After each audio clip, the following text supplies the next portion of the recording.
የፊታችሁ ቆዳ የበፊት ውበቱን በማጣቱ ምክንያት ያለ እድሜያችሁ እያረጃችሁ ነው? እንግዲያውስ ዛሬ የምነግራችሁ ጃፓኖች እንደ ባህል ከበፊት ጀምሮ የፊታቸውን ቆዳ የሚጠብቁበትንና አንጸባራቂ እንዲሆን የሚጠቀሙትን የፊት ማስክ አሰራር ነው። እሱም በተለያዩ የዓለም ሀገራት በስፋት ለምግብነት የሚቀርበው የሩዝ ክሬም ነው። አሰራሩን ልንገራችሁ። 3 ማንኪያ የታጠበ ሩዝ በማዘጋጀት በድስት አድርጎ የሚበቃውን ውሃ በማድረግ እንዲበስል መጣድ። እንደ መብሰል ሲል ውሃውን ሳይጨርስ በማውረድ እንዲቀዘቅዝ መተው። ከቀዘቀዘ በኋላ ክሬም እስኪሆን ድረስ በመፍጫ መፍጨት።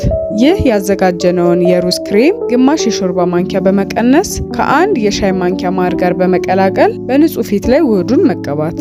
ከዛም ከ15 እስከ 20 ደቂቃ ቆይቶ በንጹህ ውሃ መለቅለቅ።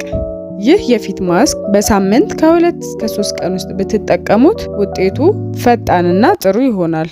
ተጨማሪ ስለ ውበት አጠባበቅና ጸጉር እድገት ቪዲዮዎችን ለማግኘት ሰብስክራይብ በማድረግ ቤተሰብ ይሁኑ።